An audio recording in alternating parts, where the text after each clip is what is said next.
Selamat datang di vlog Mas Andi, vlog yang tidak hanya menyajikan makanan-makanan saja, vlog yang tidak hanya menyajikan kegiatan rutinitas saja, tapi juga menyajikan beberapa channel berikutnya, yaitu kajian-kajian untuk membuat kita lebih mau belajar lagi dan lebih mau menjadi orang yang lebih baik lagi. Saksikan terus vlog Mas Andi ya.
Di bulan Ramadan ini sangat tepat sekali bagi kita untuk ya selalu belajar lah.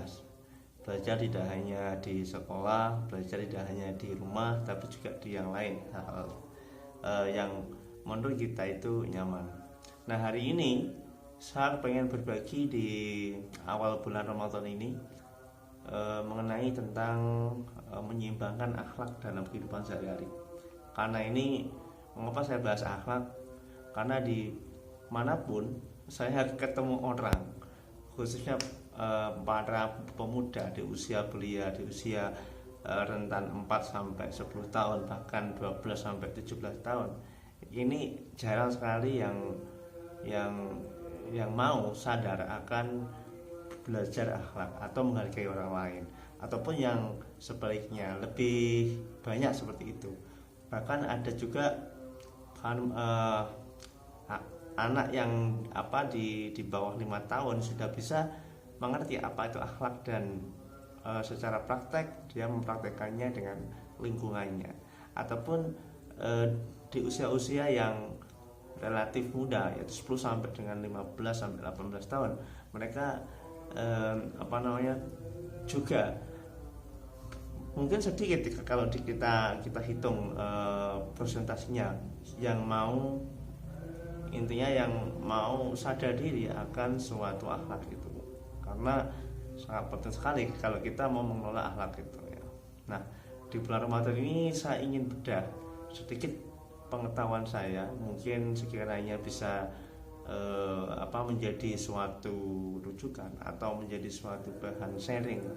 Intinya mungkin banyak orang, banyak kiai di sana, banyak guru kita yang sering mengajarkan akhlak, karena sebetulnya apa yang saya dapatkan di dalam kehidupan sehari-hari itu saya cocokkan dengan kepribadian kami di keluarga kami dan di lingkungan kami sebetulnya, karena mungkin itu sangat penting sekali dan ini mungkin bisa dipraktekkan. Mungkin saya akan mengawali gini, what is akhlak, what is attitude. Jadi mulainya kita dari sini saya awali dengan pengertian akhlak itu sendiri. Jadi supaya kita nanti bisa melangkah ke jenjang berikutnya ya. Nah, kata guru saya, kata guru-guru yang sudah kami temui baik dalam dunia pondok maupun dunia sekolah formal, yaitu akhlak itu berasal dari bahasa Arab, yaitu khuluq. Khuluq itu insya Allah yang punya arti sebagiannya itu adalah akhlak, watak. Bisa juga diartikan sebagai kelakuan, bisa juga diartikan sebagai tabiat atau budi pekerti, atau yang lebih ekstrim lagi bisa diartikan kebiasaan sehari-hari. Itu akhlak ya, dari bahasa Arab yang bacaannya khuluq. Nah, di dalam Islam itu sendiri khuluq itu diartikan sebagai perangai atau tingkah laku ya, yang ada di dalam diri sendiri, yang ada di dalam diri seseorang, yang telah melekat dan dilakukan secara kontinuitas ya, lalu dipertahankan secara terus-menerus. Itu khuluq. Jadi sebetulnya akhlak itu kalau kita ambil dari sisi yang bahasa kita, kebiasaan ini sangat tipis sekali dengan apa yang sudah kita lakukan. Misalkan kebiasaan apa ketika kita di rumah, kebiasaan apa ketika kita di luar rumah, atau kebiasaan-kebiasaan yang sering diajarkan oleh orang tua kita semenjak kita kecil dan merangkak ke dewasa. Nah, ini yang sangat penting sekali. Kalau kebiasaan kita itu mulai dari hamil sang ibu, kemudian sang ibu itu memulai kebiasaan itu dengan mengaji, sholat, zikir, ataupun melakukan aktivitas yang positif yang sekiranya itu bisa menyalurkan energi positif terhadap seorang janin di dalam tubuh, di dalam rahim ibu, maka insya Allah anak itu akan juga sama kebiasaannya dengan ibu. Kalau ibu membaca Quran sering atau mendengarkan musik-musik religi, maka si anak tadi itu akan ikut ibunya, kebiasaan ibunya sholat, ngaji, kemudian mendengarkan musik-musik yang positif, musik-musik yang religi, musik-musik yang ya tidak mengandung unsur kejelekannya di situ. Kalau kita petik dari kita ambil dari segi kebiasaannya.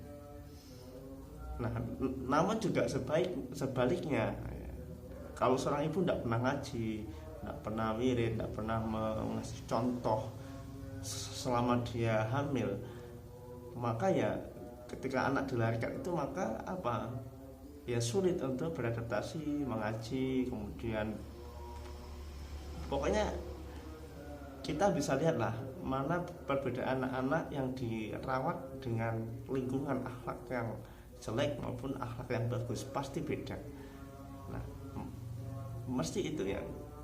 Karena Karena dilihat dari kebiasaan tadi yang sering kita lakukan terus menerus. Nah, menurut para ahli, Seperti halnya Imam Ghazali mengatakan akhlak itu merupakan sifat. Ya, akhlak itu merupakan sifat yang tertanam dalam jiwa manusia yang terdiri dari sifat tersebut akan timbul suatu perbuatan yang mudah dilakukan tanpa adanya pemikiran. Close. Artinya kalau anak sering misu atau berkata kotor, itu mereka nggak sadar, ya kan? Nggak enak sedikit ngomongnya jelek atau ngomongnya kepada bapak ibunya nggak boso misalkan, nggak intinya nggak boso itu mau ya, nggak boso. Mungkin itu bisa juga menurut Imam Ghazali sebagai sifat yang yang dilakukan tanpa perlu adanya pemikiran, misuh tadi. Kemudian bagi anak yang sudah SMA bolos nggak kroso gitu, ataupun duduk di atas meja padahal ada gurunya nggak kroso, ataupun ngomong dengan siapa dengan siapa, anak dengan ibu, anak dengan bapak, anak dengan guru, ngomongnya dengan siapa, itu dianggap mereka seperti ngomong dengan konconya, dengan temannya. Nah, ini yang saya katakan kegiatan yang tidak perlu adanya tanpa pemikiran tadi. Nah, begitulah juga pendapatnya Muslim Nurdin mendefinisikan bahwasanya akhlak itu adalah suatu sistem nilai yang mengatur tindakan serta pola dan sikap manusia, ya. Nah, pengertian akhlak itu sendiri dibagi menjadi dua. Yang pertama menurut sudut pandang suluk azariyah. Suluk azariyah itu suatu cara pandang yang memperlihatkan suatu nilai, hal-hal yang nampak dalam diri seorang seperti dalam bentuk kata, tingkah laku dan watak. Ini kalau dilihat dari suluk azariyah. Kalau orang itu tingkah lakunya baik, tutur katanya baik, hubungan dengan teman, hubungan dengan masyarakat baik, insya Allah itu masuk kategori anak yang punya akhlak yang mulia, akhlak yang baik. Ya, bisa dilihat dari tingkah lakunya, kebiasaannya. Misal umpama pergi ke sekolah, pasti dia akan berdandan rapi, kemudian rambutnya juga klimis hitam, ya. Kemudian apa yang dia bawa itu materi-materi yang sudah ada, yang sudah disiapkan. Kemudian baju dimasukkan, ikuti aturan sistem sekolah. Itu pasti anak yang moralnya bagus. Beda dengan anak yang berangkat rambutnya acak-acakan, bajunya tidak dimasukkan, tidak pernah bawa buku, ya, pakai kalung, pakai anting, ya kan? Dan kalau di sekolah hanya tidur saja. Nah, ini sudah termasuk kategori akhlak yang jelek, gitu. Dan itu harus dibenahi seperti itu. Yang kedua adalah yang kedua adalah akhlak dilihat dari sudut pandang bataniah. Akhlak merupakan suatu ilmu yang membahas sebagai masalah yang dihadapi manusia, ya. Terkait juga hal-hal yang mengandung kejiwaan sampai ke arah situ. Jadi kalau siswa itu misalkan kita sendiri misalkan melihat seorang siswa di dalam kelas sudah diomongi baik, tetap saja malah bahasa Jawanya itu ngece, ada lama. Nah, ini juga sudah meningkat kepada unsur kejiwaan, dan ini perlu diperbaiki. Nah, siapa yang memperbaiki? Ya orang tua, lingkungan, masyarakat, atau kita sebagai guru, seperti itu, ya. Nah, golongan akhlak itu terdiri dari dua. Yang pertama akhlak terpuji. Apa sih yang dimaksud dengan akhlak terpuji? Yaitu tadi yang seperti saya gambarkan tadi. Jadi sudah seharusnya umat muslim itu mempunyai akhlak yang terpuji, seperti contoh ini, kesopanannya, jujur, dermawan, ya kan, rendah hati, kemudian apa lagi, tutur katanya bagus, santun, rela berkorban, kemudian sabar, adil, bijaksana, tawakal. Jadi kalau ada siswa yang sopan, jujur, adil, ini sudah pasti dia termasuk kategori akhlak yang mulia, yang budi pekerti yang bagus. Dan dia selalu melihat bahwasanya apa yang dia kerjakan itu adalah suatu ujian, tidak hanya dari sekolah tapi namun ujian dari Tuhan. Bahwasanya dia harus sabar, tawakal, bekerja keras, bahwasanya apa yang dilakukan hari ini pasti akan dia petik nantinya, dan itu percaya. Yang kedua, seseorang punya akhlak terpuji akan akhlakul karimah, ya bahasanya akan selalu menjaga sikap tutur katanya, tingkah lakunya, dan itu biasanya dimiliki oleh orang yang berilmu. Orang-orang yang tidak punya ilmu tapi sok, itu bukan akhlakul karimah tapi sombong, termasuk kategori sombong. Nah, yang kedua itu adalah akhlak yang tercela. Sebaliknya, sudah seharusnya kita menjauhi akhlak yang seperti itu. Kenapa? Karena mendatangkan mudarat bagi orang lain, khususnya bagi diri kita gitu. Nah, contoh berbohong, iri, dengki, sombong, ujub, fitnah, tamak, takabur, hibah, itu juga termasuk akhlak yang tercela.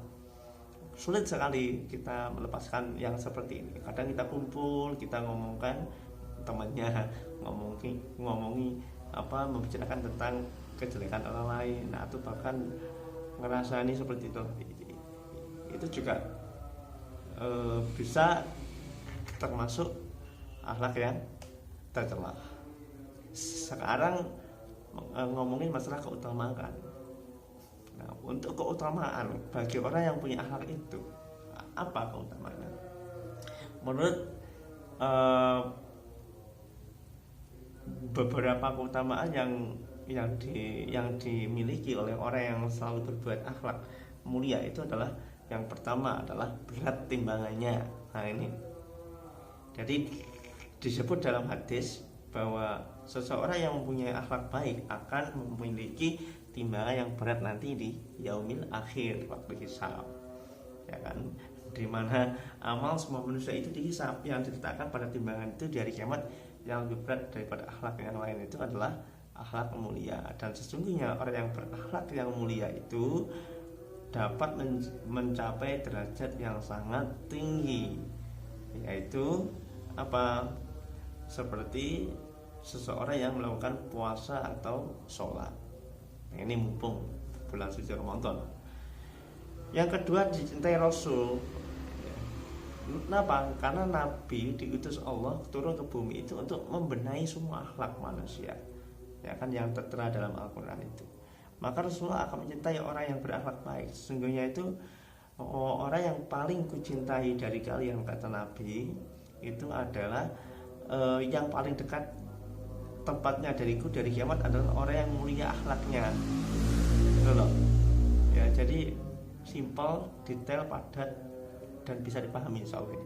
Yang ketiga, mempunyai kedudukan tinggi. Seseorang yang mempunyai akhlak yang tinggi akan mempunyai kedudukan tinggi juga di surga nanti, sebagaimana disebutkan di hadis riwayat Ibnu Majah dan At-Tabrani. Yang keempat, dijamin rumah di surga. Nih, akhlak yang mulia sangat penting bagi seorang muslim. Akhlak yang mulia itu penting bagi seorang muslim, ya, dan itu jaminan imbalan sebuah rumah surga itu pasti kaum muslim yang berakhlak mulia. Sebagaimana Rasulullah itu bersabda, akan dibuatkan rumah di tepi surga bagi orang-orang yang meninggalkan debat walaupun dia benar.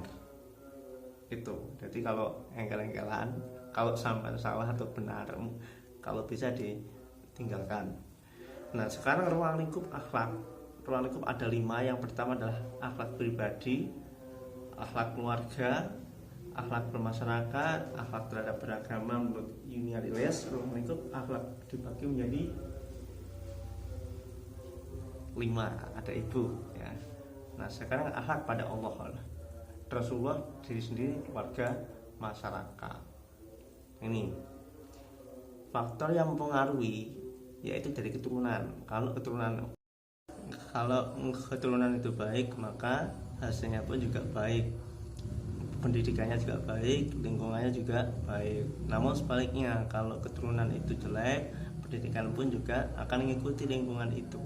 Oleh karena itu, faktor lingkungan atau pergaulan ini, jika orang terlalu banyak bergabung dan bersosialisasi dengan orang yang baik, maka orang itu akan ikut. Kalau sosialisasinya dengan orang yang pemabuk, orang yang tidak pernah sholat, orang yang hanya huru-hara, orang yang kumpul dengan orang yang nggak pernah boso, maka dia akan ikut. Namun itu bukan menjadi sebuah patokan. Kadang seseorang yang lahir dari keluarga buruk, kalau dia dididik di lingkungan yang baik, maka dia akan menjadi baik. Kalau dilahirkan dari keluarga yang baik, maka kalau dia bertemu dengan orang yang jelek, maka dia akan menjadi jelek. Nah, itu ada itu mungkin itu saja yang dapat saya sampaikan. Selamat berbuka puasa. Assalamualaikum warahmatullahi wabarakatuh. Peter Pan, that's what they call me. Promise that you'll never be lonely. Peter Pan, that's what